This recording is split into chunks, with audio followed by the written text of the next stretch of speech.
Jebret Tim, ketemu lagi di DPI hari Rabu. Dan jangan lupa sudah dibuka link untuk pembelian tiket DPI episode ke-1000 di link deskripsi atau di pin komennya bisa dicari. Di sini bisa langsung aja diklik untuk bisa membeli tiket DPI episode spesial 1000 episode. Nanti ada di Gedung Tokopedia. Itu tanggal 11 November jam 3 sampai jam 6 sore. Jadi ini nggak akan tayang di YouTube. Jadi buat kalian yang nggak menyaksikan atau nggak datang langsung, nggak akan bisa tahu isi kontennya di sana seperti apa. Walaupun mungkin nanti ada netizen mungkin yang curi-curi pakai handphone, kita ambil handphonenya, kita pukul pakai palu, tak.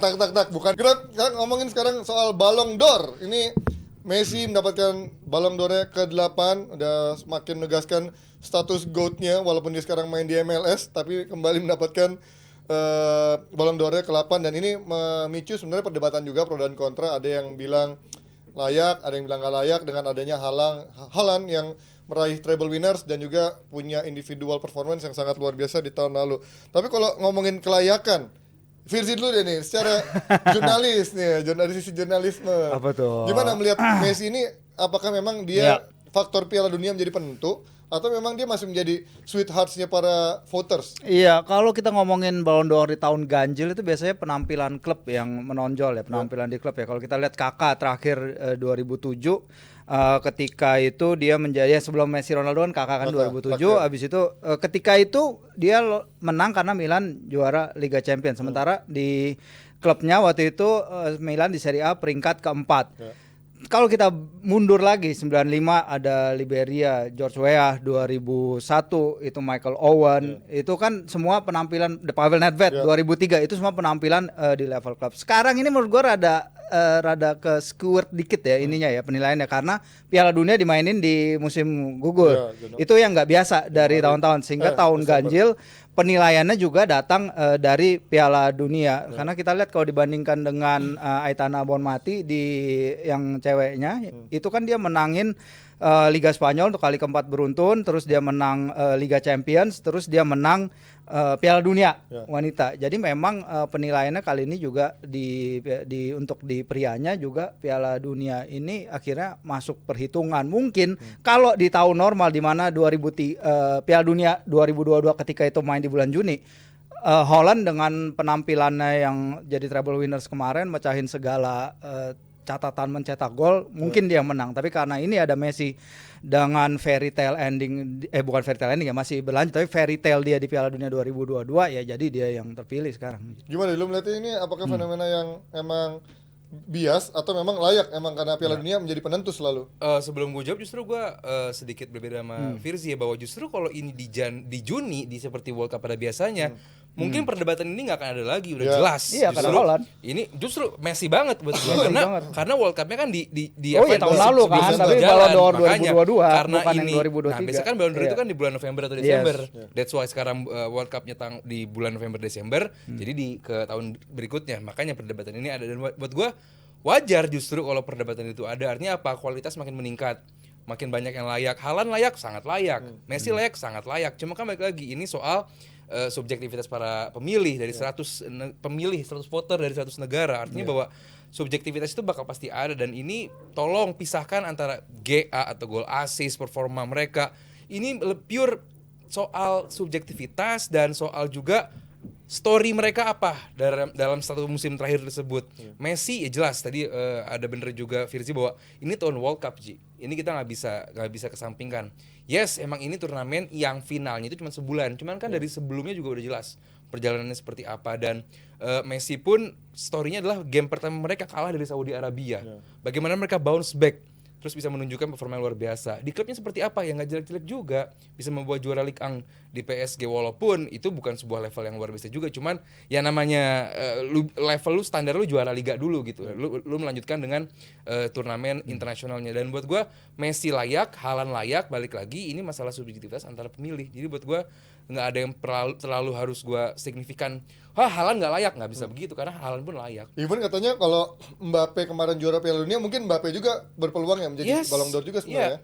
Nah, coach lu melihatnya ini seperti apa? Karena kemarin juga perdebatan pandit pun juga ada yang bilang kan kemarin, gue inget di acara Rio Ferdinand kalau salah yang sama beberapa orang, ketika Haaland sama Norway berarti kan itu menutup kemungkinan dia untuk bisa berkiprah di Piala Dunia juga, menangkan Piala Dunia. Di saat dia hanya bisa punya chance bersama klubnya meraih treble dan segalanya dia sudah melakukan di tahun Piala Dunia, berarti itu akan ditutup matanya ketika ada yang juara Piala Dunia dan bermain baik di Piala Dunia dong. Betul, ini juga berlaku untuk Zlatan. Ya. Jadi untuk gue, this whole pemilihan is big bullshit. Serius, gue nggak pernah peduli dengan pemilihan-pemilihan kayak begini. Cuman ada hal yang gue suka, yaitu GOAT itu cuma satu. udah dari lama ya sebenarnya kan, Ballon d'Or udah 8 jauh. banding 5, GOAT 6 dibanding 4, jadi nggak usah teriak-teriak GOAT. GOAT itu cuma satu. Jadi ya itu Messi, tapi gue setuju sama Aldi, ini subjektivitas. Untuk gue agak kocak, prestasi tim dinilai individu. Ya, it doesn't make sense gitu loh. Iya kan? Tapi ya kembali lagi, apalagi yang milih itu wartawan yang nggak pernah nendang bola di lapangan. Virsi nendang bola jago coach sebenarnya, Virsi mah jurnalis loh. Jadi tapi dia nggak voting ini.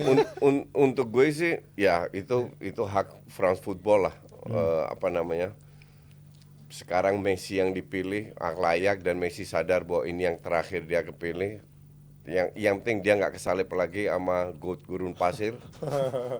Jadi GOAT gurun pasir. Untuk gue sih ya GOAT cuma satu, jelas. Jelas dan and I really don't care buat gini-ginian. Dan ini sekaligus kayak dia pun di pas speech-nya bilang Haaland pantas juga untuk melakukan ini, dan artinya ini kan menjadi menutup Ballon d'Or terakhir dia, karena sekarang dengan dia bermain di MLS udah nggak mungkin dong, kecuali 4 tahun lagi dia masih di Argentina Piala Dunia dan menang lagi gitu kan, berarti ini akan menjadi tahun terakhirnya dia punya chance untuk meraih Ballon d'Or maksudnya. Iya bisa aja, karena kalau kita lihat penampilan di klub itu juga berpengaruh ya. Tapi kita lihat klub-klub mana ya bermain. Kayak misalnya 88 ketika itu Marco van Basten yang menang. Tapi Marco van Basten ada Ruud Gullit dan Frank Rijkaard di bawahnya, trio Milan itu yang berada di daftar pemenangnya. Jadi memang penampilan di klub itu berpengaruh. Tapi kalau emang tahun genap, which is yang biasanya adalah tahunnya di mana turnamen-turnamen itu bergelar ya. Kita lihat Sir Bobby Charlton 1966, habis itu kita lihat penampilannya si Michel Platini 84. Jadi itu individual actions yang mungkin higher than team action ketika itu. Ya memang nggak tiap kali seorang individu bisa mengalahkan tim, tapi ada beberapa turnamen di mana seorang individual excel lebih dari yang lain. Tapi kalau misalnya kita ngomong ke depannya, pasti Haaland dan lain-lain itu tinggal tunggu waktu. Kayak Jude Bellingham itu tinggal tunggu waktu aja. Gue kasih contoh ya, Mbappe untuk gue sangat layak masuk juga di jajaran itu. Kalau lu lihat Mbappe itu bener-bener ngegendong timnas Prancis sampai ke final, sampai bener-bener dia sendiri sampai ketinggalan 3-1, 3-3 sampai ke extra time dan adu penalti. Jadi hanya karena dia nggak menang terus dia nggak dilihat gitu, kan kocak gitu. Ya, jadi bahkan kan ada yang bilang yang menangin itu sebenarnya Martinez dengan penyelamatannya dia dari Kolomuani, Randal Kolomuani itu yang last minute. Jadi untuk gue this whole pemilihan ini is nice untuk pemain bolanya sendiri lah. Tapi untuk gue nggak ada value-nya, terlalu subjektif banget. Dan kita ingat 99 waktu MU treble winner pun harapan orang justru kan pemain MU di sana, tapi Rivaldo. David Beckham peringkat 2. Orang pada protes Rivaldo apa yang dilakukan? Tiap pemilihan ada protes. Pasti, ya. Snyder 2013, Ribery. Selalu tiap pemilihan pasti ada 2003 Henry dan Nedved. Iya, itu selalu ada. makanya. Cuman justru dengan adanya perdebatan seperti itu artinya bahwa ya berarti kualitas pada era itu makin bagus. Kevin De Bruyne peringkat 4 loh. Gue bilang peringkat 3 pun masih layak gitu Kevin De Bruyne karena emang kualitasnya gue cukup bagus. Cuman ya balik lagi ini berarti kualitasnya meningkat dan perdebatan ini justru menunjukkan bahwa kualitas pemain di Eropa sekarang makin bagus. Cuman apakah dengan dia sekarang di MLS bisa apa dan bisakah MLS memanfaatkan riding the wave untuk bawa nih liga kita kedatangan seorang pemain Ballon d'Or. So far sih gue belum lihat itu dari MLS. Nggak bakalan juga. Kalau dari penghargaan lain untuk Copa Trophy kan Bellingham, satu lagi siapa ya kemarin? Martinez juga menang untuk kiper kan. Ada yang diperdebatkan ya kalau Bellingham udah kiper soalnya. Nah, dia ini kan juga kalau nggak salah lu debatin soal Martinez ya? Enggak gini. Untuk Martinez nggak bisa diperdebatkan karena pemilihannya beda. Jadi Yasin Trophy Yasin itu Trophy. dipilih oleh mantan pemenang sama Bono yang berada di rank list itu dipilih oleh jurnalis. Jadi nggak ada yang bisa diperdebatkan. Di daftar kiper itu sebenarnya paling tinggi Bono. Iya. Oh iya, Harusnya tapi kan di menang urutannya Enggak, ini, enggak, urutannya ya karena beda. yang menang aturannya adalah pemenang by Yasin, vote. mantan pemenang dia yang milih. Iya. Jadi nggak ada yang bisa diperdebatkan. Cuma kalau soal Copa Trophy ya kita nggak bisa debat lagi lah. Jude Bellingham dan klarifikasi juga ternyata kita waktu di sini ngobrol sama Mas Aryo kan dihitungnya sampai September tapi enggak, ternyata sampai bulan Mei. Jadi emang pure sampai musim lalu doang yang dibahas dan Mau sampai bulan apa Jude Bellingham memang pasti dan layak. dari Dortmund juga emang luar biasa banget artinya bahwa ya Iya, well, saingannya nggak ada yang Tapi eksepsional gue kaget seperti sih, dia. Holland bisa ada di peringkat ke-9 sih. di Atalanta bagus. 10 Tapi gol. nggak, Ya, ya. ya untuk pemain semuda Iya, itu iya sih, maksud Atalanta Ini kan gitu. pemain muda. Iya, iya. I mean Apa Van der ini? Vaart pernah, De Ligt pernah. Nah, lihat aja pemain kayak iya. Iya, tapi kan kalau Van der Iya, Vaart sama banyak Dele jalannya. kan menjadi pemain reguler di timnya kan. Iya. Memang udah menjadi Iya. akan di timnya masing-masing waktu jadi juara ini. Kalau ini kan dia cadangan masih juga Ya di kan Atlanta. nomor 10 juga nggak menang. Ya, iya, tapi ada di peringkat 9 besar menurut gue juga agak aneh. Menurut gue di saat main muda lain banyak yang ada yang Iya. punya chance untuk bisa ada di situ lebih banyak Ya, sih. ini kembali lagi ke subjektivitas. Betul. Ya, kalau nanti misalnya Inggris bisa berjuara di Euro 2004 juga, terus juga Madrid juara, Bellingham tahun Iya, depan kan udah udah, 22 tahun kan, udah Oh, jadi iya. senior.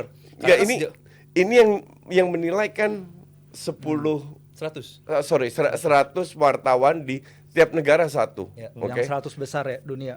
100 besar dunia. Sekarang gue tanya, kualitas wartawan di rank 100 sama 25 wartawan terbaik di rank 1 2 3 4 5 sampai 10. Itu lebih baik.